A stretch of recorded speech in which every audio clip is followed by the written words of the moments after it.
What's good, peeps? What is good? Boy, we've been busy.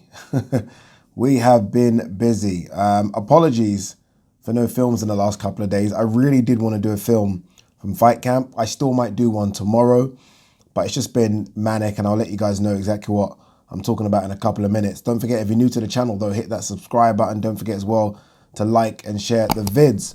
All right, I've decided to come home for a couple of hours. I am staying in the hotel right next to Fight Camp, but we did wrap filming early today. So I said, you know what, I'm only 45 minutes away from Brentwood. I'm obviously based in Stratford.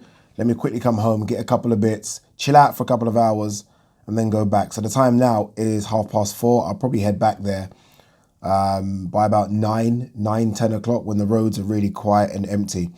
It has been a baptism of fire, but it's been thoroughly enjoyable as well. Thank you for all the feedback. It has been quite difficult. Obviously, the first day of filming on Thursday, I woke up to the news. In fact, my producer called me early, about 8:30 in the morning, and said, it looks like Conor Benn could be off the fight card. He has COVID. I actually thought it was a joke. I thought it was a joke. I thought it was just trying to test me. So I got there early. So I left the hotel a bit earlier than I should, just to get there, just to kind of see what was going on. And then, yeah, Conor Benn out. So you can imagine all our programming, well, not all of it, but 90% obviously was about Conor Benn. Obviously, a lot of the thing is about Conor Benn Granadas, Conor Benn Granadas. So that all literally had to be thrown away.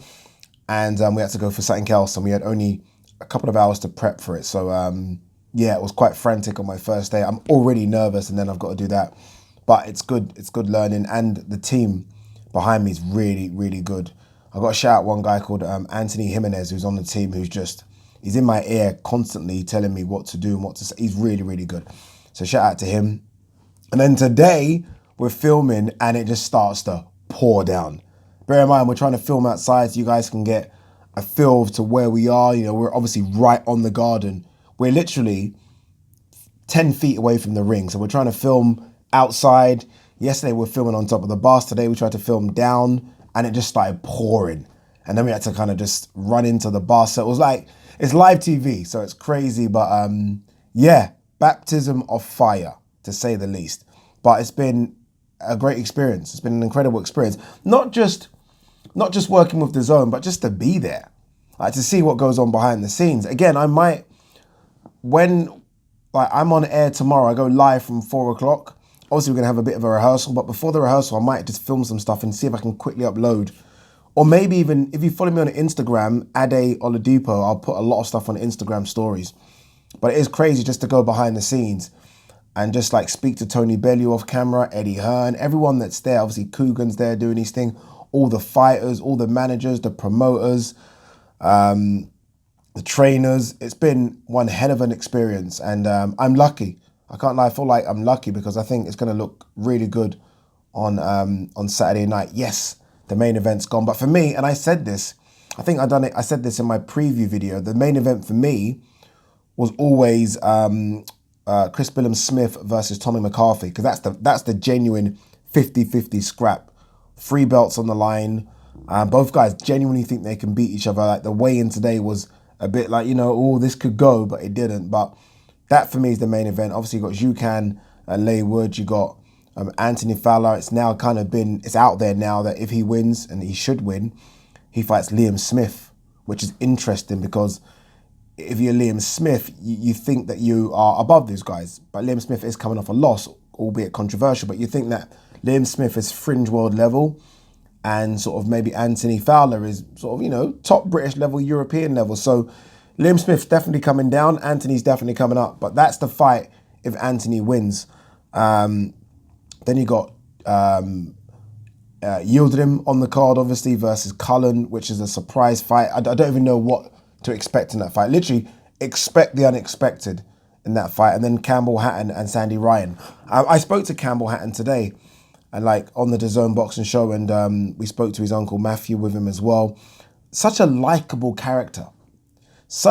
You know, like, and I have to be very brutally honest here, and I'm not just saying it because I'm part of the team, and I know a lot of you might say that, but you know, like, obviously when I was here and I was watching his first couple of fights, you critique him, don't you? Like, oh man, he should be doing. when someone's just such a nice person, you just want them to succeed. And that's in any walk of life. But me being closer to Campbell and him just talking and this is a guy that just is chasing his dreams. It's going to be super difficult for him to get anywhere near either his uncle or even Ricky. It's going to be super difficult.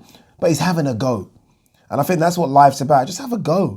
And he's having a go. And yeah, I feel like we need to rein the critique on him in a bit. You know what I mean? It's not his fault that his surname is Hatton. It's not. He's just a guy that's trying to fight in front of millions of people worldwide and tomorrow a few hundred. And that can't be easy.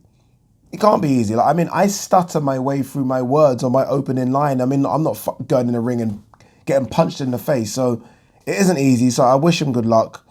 I hope that he just slows down a little bit. And I think there was an improvement from his debut to the fight he had at Manchester. So his debut obviously was in Gibraltar. There was an improvement to Manchester. Let's hope there's an improvement to Fight Camp. And Sandy Ryan, she takes on Kirsty Beverton.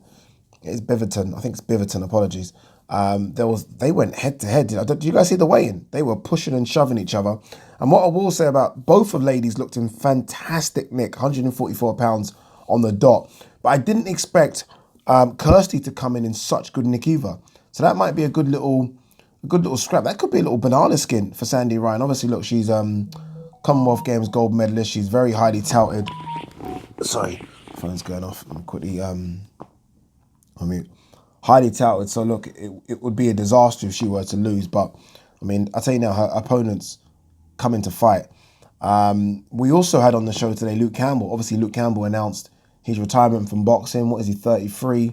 Coming off that loss, obviously, to Ryan Garcia back in January. Was it January or February?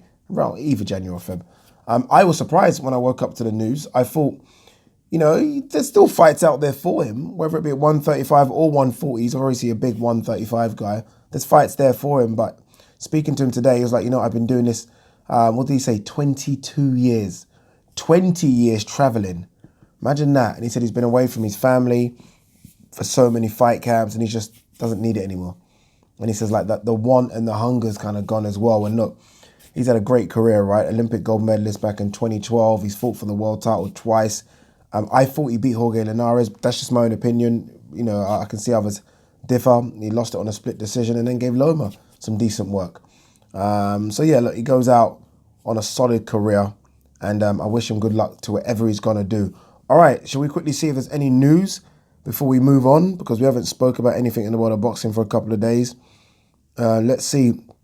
What I did see today, and obviously the noise is kind of going around Fight Camp, is that Canelo looks like him and Caleb Plant can't come to some sort of agreement. I don't know what's going on. I've not really been following it too much because I've been deep in my studies. But yeah, it looks like Canelo's camp wanted so many things, and Caleb Plant, I guess in the end, it's like, we can't give you everything. Okay, if I'm not getting everything, I'm going. And then Caleb Plant's like, okay, go. Obviously, it's not like that, but you know what I mean. So Caleb Plant's going to go to whoever he wants to go to, which is going to be like less money, less everything. And Canelo's going to go and do what he wants to do. Whether that be Dimitri Bivol at 175, which makes sense, or even Gennady Golovkin coming up. You know, it's a shame because obviously Canelo wanted the undisputed fight. But I guess as much as I thought Canelo would heal to every demand because he wants the belt, this is Canelo. This is the superstar of boxing. If he doesn't get what he wants, then he will just walk away. He'll walk away. And maybe Team Caleb Plant thought, yeah, he's never going to walk away. He wants the belt. Well, no, he's walked away now. So we wait and see what's going to happen. What's this one? Porter views Crawford fight as biggest of his career. I don't think the world can get any more excited. Unfortunately, we can. Sorry to say that, Porter. I love you. Great guy.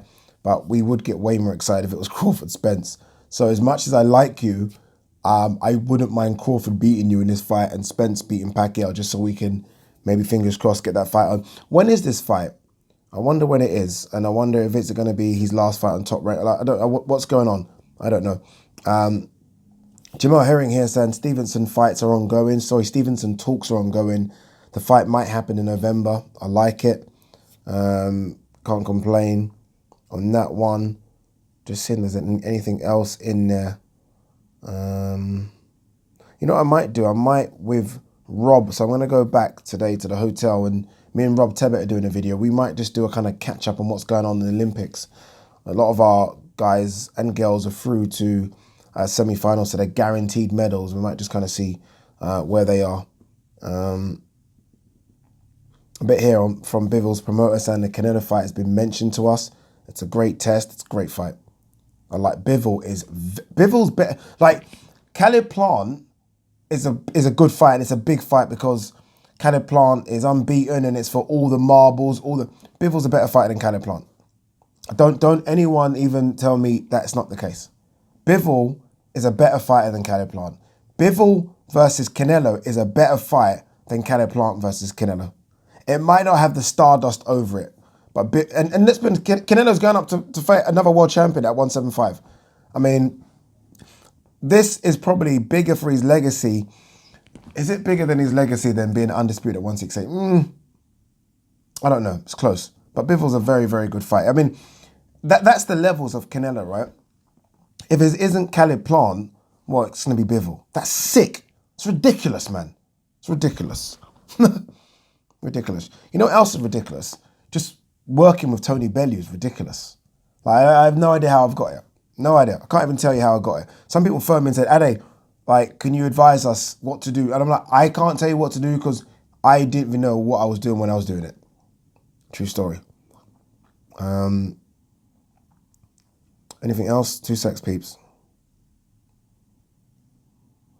By the way, with the Conor Benn situation, I did speak to Eddie Hearn, and they're talking about putting on the final fight card of Fight Camp, which is August 14th. If not, then obviously they're going to put it on for the Lara Warrington fight card in Headingley, 20,000.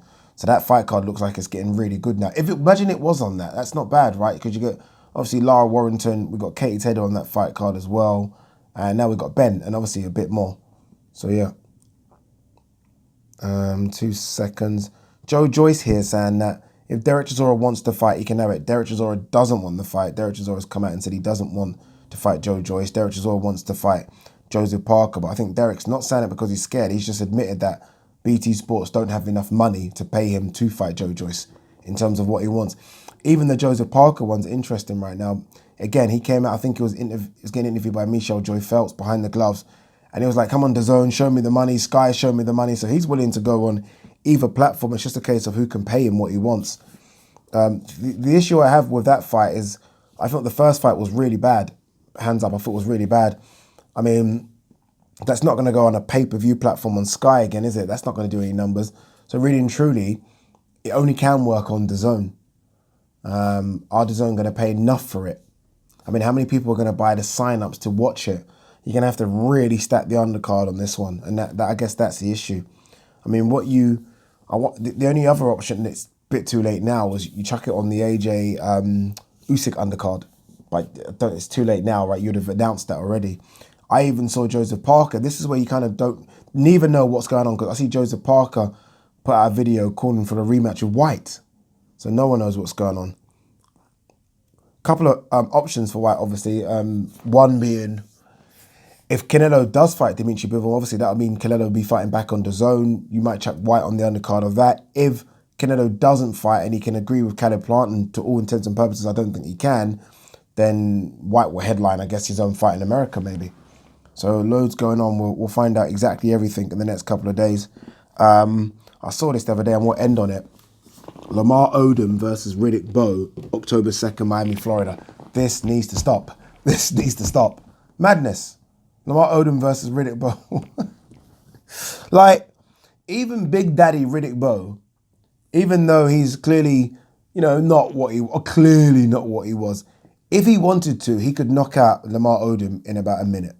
If he really wanted to. Like, it wouldn't even be a minute.